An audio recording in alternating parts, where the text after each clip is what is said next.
Good evening students. आज के topic में हम करेंगे पोलर फॉर्म। जैसे कि हमने लास्ट टॉपिक में अभी तक जितना भी हमने किया तो उसमें हमने किया था रेक्टेंगुलर फॉर्म, जिसमें आप कॉम्प्लेक्स नंबर को एक्सप्रेस करते थे x प्लस अयोटा वाई की तरह। आप लिखते थे z equals to x plus iota y, जिसमें x आपका रियल पार्ट होता था और y आपका इमेजिनरी पार्ट होता था। इस तरह से आप इसको डिनोट करते थे। जब हम पोलर फॉर्म की बात कर रहे हैं, पोलर फॉर्म के केस में जो आपका कॉम्प्लेक्स नंबर होता है उसको आप कैसे लिखते हो? कॉम्प्लेक्स नंबर को लिखते हो r इंटू मतलब bracket cos theta plus iota sine theta, cos theta plus iota sine theta. तो ये होता है आपका पोलर फॉर्म की definition, z equals to r into cos theta plus iota sine theta. अब आप यहाँ पे ब्रैकेट ओपन करते हैं, तो ब्रैकेट ओपन करने का मतलब r इससे भी मल्टीप्लाई होगा, r इससे भी मल्टीप्लाई होगा, तो ये क्या बन जाएगा? r cos theta plus r इससे भी मल्टीप्लाई होगा, तो अयोटा r साइन थीटा। तो आप चाहे इसे ऐसे लिखो चाहे ऐसे लिखो, one and the same thing. तो आप इसे ऐसे ही लिख सकते हो, क्योंकि आप कभी कभी क्या करते हो, जब ब्रैकेट ओपन करते हो आप r को सिर्फ इसके साथ मल्टीप्लाई करते हो, इसके साथ करना भूल जाते हो। तो बेटर है आपने z को इस तरह से लिखना है, z equals to r cos theta plus iota r sine theta. तो पोलर फॉर्म का स्टैंडर्ड फॉर्म जो है वो ये है। आपने ये ध्यान देना, साइन थीटा के साथ ही हमेशा अयोटा रहेगा, कॉस के साथ नहीं होगा। बाई चांस क्वेश्चन आपको दिया है z equals to sine theta plus iota cos theta, तो ये आपका पोलर फॉर्म नहीं है। आपको इसको पहले पोलर फॉर्म में कन्वर्ट करना पड़ेगा। पोलर फॉर्म कब होगा ये? जब अयोटा किसके साथ होगा? साइन के साथ, और कॉस थीटा के साथ अयोटा नहीं होगा। तो पोलर फॉर्म क्या होता है आपका? पोलर फॉर्म में ये आता है cos theta plus iota sine theta. समझ में आई? अयोटा हमेशा साइन के साथ रहेगा, कॉस के साथ नहीं। तो ये आपका पोलर फॉर्म जो है ये आपका पोलर फॉर्म नहीं है। पोलर फॉर्म में हमेशा अयोटा साइन के साथ रहेगा। तो ये आपका इसका standard form, r cos theta plus iota r sine theta. और बाकी आप इसको और कैसे लिख सकते हो? जब हम पोलर फॉर्म की बात कर रहे हैं, पोलर फॉर्म के जो कोऑर्डिनेट्स होते हैं वो होते हैं आर थीटा। आप इसको ऐसे भी लिख सकते हैं आर एंड थीटा। तो आर यहाँ पे क्या होता है? मॉड्यूलस, और थीटा क्या होता है यहाँ पे? एम्पलीट्यूड। आप इसको एम्पलीट्यूड भी बोल सकते हो या फिर आर्ग्यूमेंट। तो आप जब भी पोलर फॉर्म की बात कर रहे हैं, पोलर फॉर्म में हमेशा मेन रहता है कि आप मॉड्यूलस और एम्पलीट्यूड फाइंड आउट करो। अगर आपके पास मॉड्यूलस और एम्पलीट्यूड की वैल्यूज़ गिवन है तो आप इजीली उसे पोलर फॉर्म में लिख सकते हो। ठीक है, फॉर एग्जांपल अगर आपको यहाँ पे दिया है 430 डिग्री, तो इसको भी आप पोलर, यहाँ पे आपको पता है 4 क्या हो गया? आर हो गया, और 30 डिग्री मतलब थीटा हो गया। आर और थीटा गिवन है तो इसको आप पोलर फॉर्म में लिख सकते हैं। पोलर फॉर्म क्या होता है? z equals to r cos theta plus iota r sine theta. तो इसको आप लिख सकते हैं, इसको एक्सपैंड करेंगे, इसकी एक्सपेंशन क्या होगी? आर क्या है यहाँ पे? 4 कॉस थीटा की जगह क्या लिखेंगे? 30 डिग्री प्लस अयोटा आर, ये डेफिनेशन आप फॉलो कर रहे हैं। आर की जगह आपने यहाँ लिखा 4, कॉस थीटा की जगह यहाँ लिखा आपने 30 डिग्री, प्लस अयोटा आर की जगह अगेन 4 लिखोगे, साइन थीटा की जगह आप यहाँ से लिखोगे 30 डिग्री। तो ये आ गया पोलर फॉर्म। तो इसको आप एक्सपैंड करके ऐसे लिखते हो। तो इसका मतलब यही है, ठीक है? वो चाहे आपको ऐसे लिखा हो चाहे ऐसे लिखा हो, बात एक ही है। कभी कभी हमें क्वेश्चन पेपर में इस तरह से लिख के दे दिया होता है 4 और 30 डिग्री, तो कंफ्यूज नहीं होना है। उसका मतलब यही है, आप इसको एक्सपैंड करके इस तरह से लिखेंगे। इस तरह से लिखा होता है, या फिर आपको लिखा होगा 4 एंगल 30 डिग्री, तो इसका मतलब भी यही है, सेम। यहाँ पे ये आर हो गया और ये थीटा हो गया, तो ये भी यही बता रहा है आपको, ठीक है? ये इसकी एक्सपेंशन है। आप चाहे वहाँ पे आपको इस तरह लिखा हो चाहे इस तरह लिखा हो, बात एक ही है। क्लियर? कभी कभी आपके पास एक्सपोनेंशियल फॉर्म भी दिया होता है। एक्सपोनेंशियल फॉर्म क्या हो गया? एक्सपोनेंशियल फॉर्म क्या हो गया? वो आ जाता है आपके पास r e raise to the power iota theta. E यहाँ पे एक्सपोनेंशियल होता है, आर अगेन मॉड्यूलस हो गया, और ये आपका अगेन एम्पलीट्यूड हो गया। तो अगर आपके पास आर और ई दिया हुआ है आप इसमें पुट कर सकते हो। तो ये भी वही आ गया। सपोज यहाँ पे आपको दिया होता 4e⁻30°, इस तरह से दिया होता। एक्सपोनेंशियल फॉर्म की बात करें तो इसकी e⁻θ की जो एक्सपेंशन है एक्सपोनेंशियल फॉर्म में e⁻θ की एक्सपेंशन, इसका मतलब भी यही रहता है cos theta plus iota sine theta. ठीक है, एक्सपोनेंशियल फॉर्म क्या होती है, e⁻θ equals to cos theta plus iota sine theta. तो 4e⁻θ का मतलब क्या होगा, 4 यहाँ पे r है तो आपने r लिख दिया 4, उसके बाद वही cos 30° plus iota again r की जगह 4 साइन 30°। क्लियर, तो ये आप इसका मतलब भी यही सेम हुआ। क्लियर हुआ आपको ये।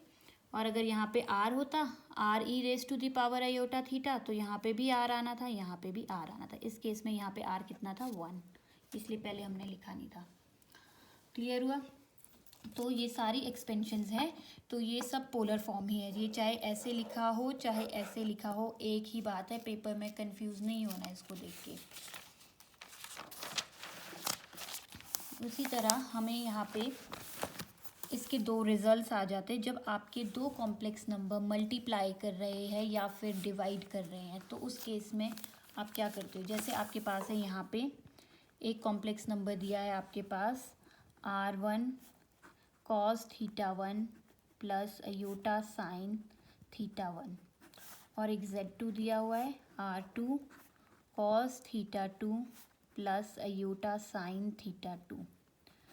तो यहाँ पे आपको फाइंड करने को बोल देते हैं z1 z2 and z1 divided by z2।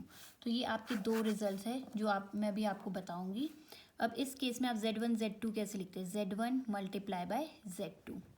ठीक है, ये डायरेक्ट रिजल्ट्स है, इसके प्रूव्स हमें नहीं आएंगे, तो इसको आपने सीधा डायरेक्ट रिजल्ट बता रही हूँ। जब हम लिख रहे हैं z1 z2 मतलब ये दोनों मल्टीप्लाई हो रहे हैं, तो जब भी हमारे पास मल्टीप्लिकेशन होती है उस केस में आपके जो मॉड्यूलस होते हैं वो मल्टीप्लाई होते हैं आपस में। तो मॉड्यूलस क्या है यहाँ पे r1 और दूसरे का r2, ये मल्टीप्लाई होगा। अंदर पोलर फॉर्म ही लिखोगे। पोलर फॉर्म क्या होती है आपको पता है, cos theta plus iota sine theta, वही पोलर फॉर्म लिखोगे। बस एंगल्स जो है मल्टीप्लिकेशन के केस में, यानी कि एंगल्स मतलब एम्पलीट्यूड्स जो है वो ऐड होते हैं मल्टीप्लिकेशन में। तो कॉस तो आएगा ही आएगा, कॉस तो आएगा ही, एंगल में चेंज आएगा। मतलब पहला एम्पलीट्यूड प्लस दूसरा, मतलब θ1 plus θ2, θ1 plus θ2 plus iota sine, ये तो आना ही है। यहाँ पे भी अगेन इसके एंगल्स ऐड हो जाएंगे, यानी θ1 प्लस θ2। सिमिलरली अगर आपसे पूछा होता z1 डिवाइडेड बाय z2, इस केस में भी आपके मॉड्यूलस जो है वो डिवाइड होंगे। सिर्फ मॉड्यूलस डिवाइड होते हैं, जो एम्पलीट्यूड्स होते हैं डिवीजन के केस में माइनस कर जाते हैं, बाकी अंदर पोलर फॉर्म रहता है। तो ये भी r1 डिवाइडेड बाय r2, यहाँ आ जाएगा cos, और एंगल जो है डिवीजन के केस में माइनस होते हैं, तो θ1 minus θ2, θ1 minus θ2 plus iota sine, angle में चेंज आएगा θ1 माइनस θ2। ये आ गया आपका z1। अब एग्जाम्पल ले लेते हैं। सपोज आपको z1 दिया है, ये हमेशा पोलर फॉर्म में ही वैलिड है, जो ये रिजल्ट्स बता रही हूँ, जब आपका पोलर फॉर्म गिवन है। अगर पोलर फॉर्म नहीं दिया होगा तब आपका ये वैलिड नहीं है। तो जैसे आपको यहाँ पे दिया होगा 2 cos 30° प्लस अयोटा साइन 30°। ठीक है, और z2 दिया है आपको 3 into cos 40° plus iota sign 40°। Angles जो है आपके दोनों के सेम ही रहेंगे हमेशा। ठीक है, अब यहाँ पे बोला है find z1 z2 and z1 divided by z2। तो सबसे पहले हम ढूंढेंगे z1 z2, तो z1 इंटू z2 कितना आ जाएगा, r1, यहाँ पे आपको पता लग गया ये r1 है, ये r2 है, ये θ1 है, ये θ2 है, ये भी θ1 है, ये भी θ2। तो अब आपको पता है z1 z2 में मॉड्यूलस मल्टीप्लाई होता है, यानी r1 इंटू r2 यानी 2 मल्टीप्लाई बाय 3। अंदर आपको पता है पोलर फॉर्म आती है। पोलर फॉर्म क्या होती है, कॉस थीटा, थीटा क्या आएगा, अब यहाँ पे जब मल्टीप्लिकेशन हो रही है एंगल क्या हो जाएंगे, ये दोनों ऐड, θ1 प्लस θ2 यानी 30 प्लस 40 प्लस अयोटा साइन तो आएगा ही आएगा, अगेन यही सेम यहाँ पे भी आ जाएगा 30 + 40।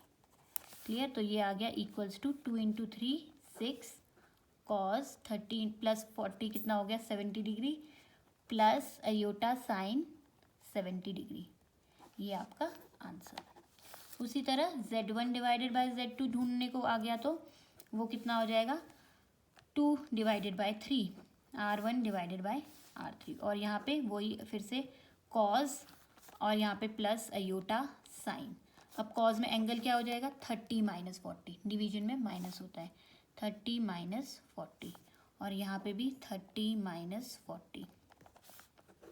तो Z1/Z2 = 2/3 कॉस ऑफ 30 - 40 कितना होता है -10 प्लस अयोटा साइन 30 - 40 कितना होता है -10। तो ये आपका आंसर। क्लियर हो गया? इसी तरह आप सॉल्व करने को आपको ये तो था आपको जिसमें पूरा एक्सपैंड करके दिया था। कभी कभी आपको इनडायरेक्ट क्वेश्चंस भी पूछे होते हैं, जैसे कि आपको बोला होगा find Z1 Z2 and Z1/Z2 if Z1 = 3 ∠ 10 Z2 = 4 ∠ 5। इस तरह से पूछा होता है, तो इसको देख के कंफ्यूज नहीं होना है। यहाँ तो आप और डायरेक्टली कर सकते हो, यहाँ पे आपको R भी गिवन है, थीटा भी गिवन है, R भी गिवन है, थीटा, तो वही सेम मतलब है। तो यहाँ पे तो आप डायरेक्टली कर लेंगे सोल्यूशन। Z1 Z2 = क्या होता है R1 × R2, तो ये डायरेक्ट हो जाएगा आपका। दोनों के R मल्टीप्लाई किया 3 × 4 और एंगल कितना आ जाएगा, दोनों के एंगल्स प्लस कर दिए 10 + 5, तो ये तो और इजी हो गया। तो ये हो गया 12 15 डिग्री, बस आंसर। उसी तरह Z1/Z2 आ जाएगा आपका दिस डिवाइडेड बाय दिस, यानी 3 / 4 और एंगल में ये इससे इसको माइनस कर देगा 10 - 5, तो ये हो गया 3/4 और एंगल आ गया 5। क्लियर? तो ये भी सेम वही चीज़ है, यहाँ पे आपको डायरेक्टली R थीटा दिया था, यहाँ पे आपको एक्सपेंशन दी थी। तो ये आ गया आपका बेसिक जो है। अब हम करेंगे इस पे बेस्ड क्वेश्चन। अब इस पे बेस्ड क्वेश्चन जो कि आपका काफ़ी इम्पॉर्टेंट है, एग्ज़ाम्स में भी पूछा जाता है, तो हम इस पे बेस्ड क्वेश्चन करेंगे। Express in polar form, polar form भी बोल सकते हैं, स्टैंडर्ड फॉर्म भी बोल सकते हैं, या फिर ट्रिग्नोमेट्रिक फॉर्म भी बोल सकते हैं, कुछ भी बोल सकते हैं, ठीक है। तो कंफ्यूज नहीं होना, सबका मतलब पोलर फॉर्म ही है। तो अगर आपको यहाँ पे बोला एक्सप्रेस करने को, तो हमारे पास सपोज करो क्वेश्चन दिया है 1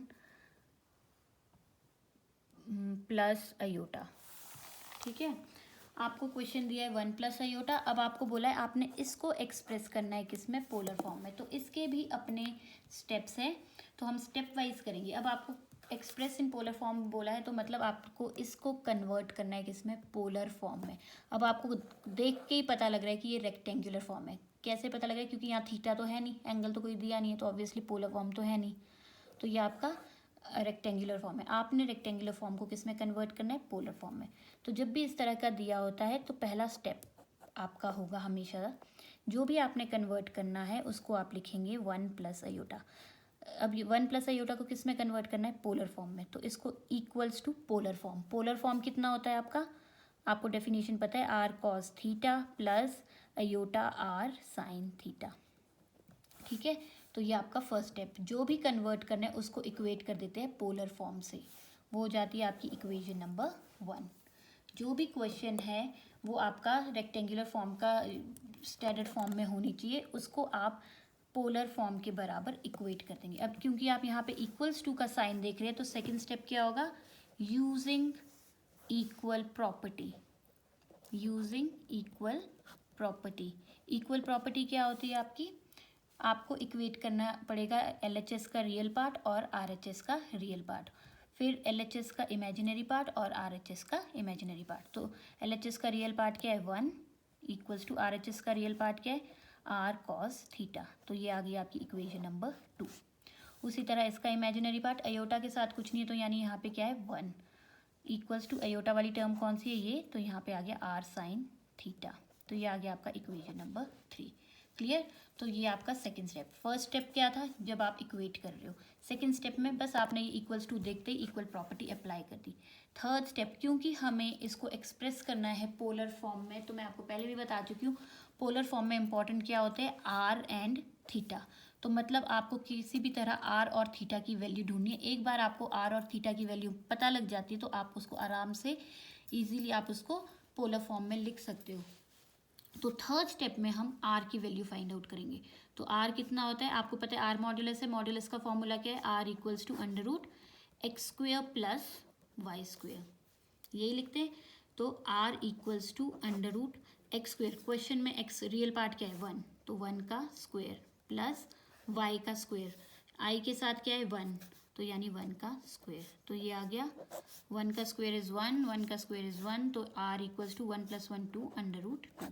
तो यहाँ से आपके पास आर की वैल्यू भी आ गई। अब क्या बचा हमारे पास फाइंड आउट करने को, थीटा।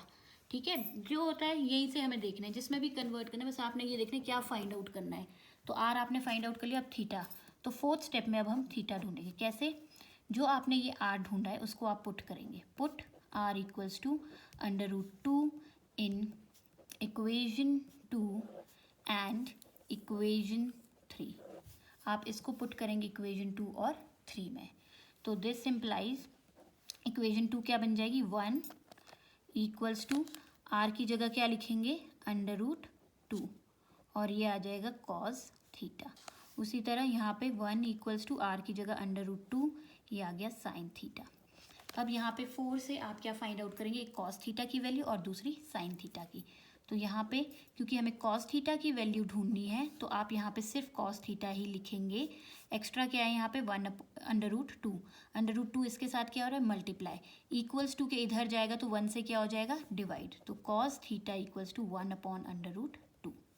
सिमिलरली यहाँ से भी हमें साइन थीटा ही ढूंढना है तो हमने यहाँ पे सिर्फ साइन थीटा लिखा। एक्स्ट्रा क्या था यहाँ पे under root 2, under root 2 sine theta से क्या हो रहा था मल्टीप्लाई, इक्वल्स टू के इधर जाएगा तो 1 से क्या हो जाएगा डिवाइड, तो ये आ गया 1 अपॉन अंडर रूट 2। क्लियर।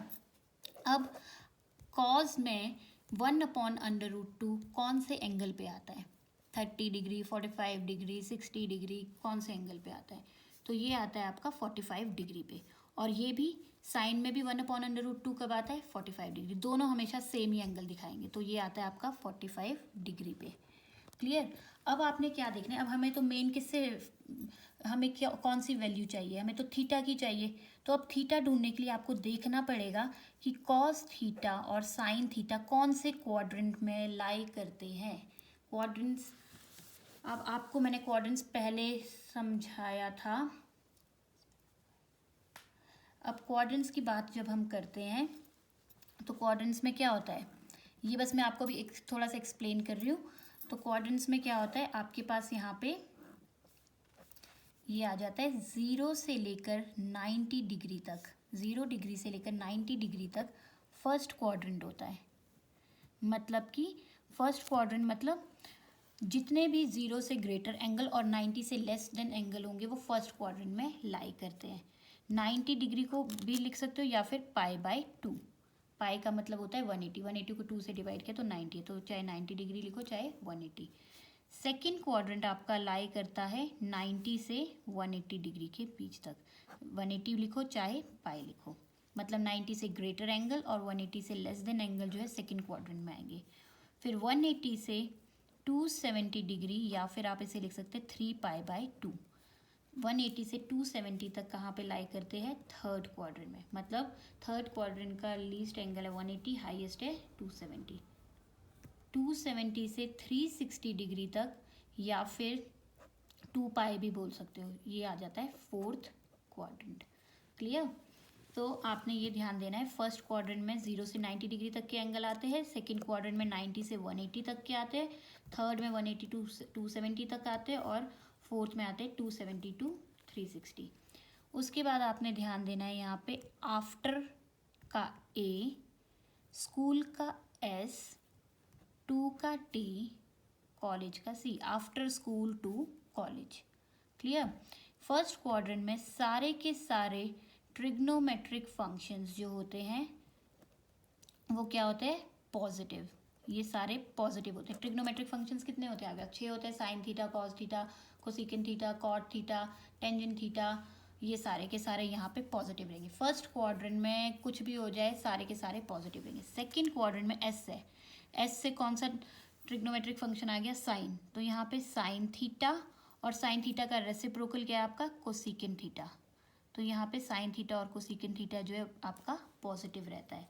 और उसी तरह थर्ड क्वाड्रेंट में आपका टेंजेंट थीटा और कॉट थीटा ये पॉजिटिव रहते हैं। और यहाँ पे कॉस थीटा, और कॉस थीटा का रेसिप्रोकल क्या हुआ? सीकेंट थीटा पॉजिटिव रहता है।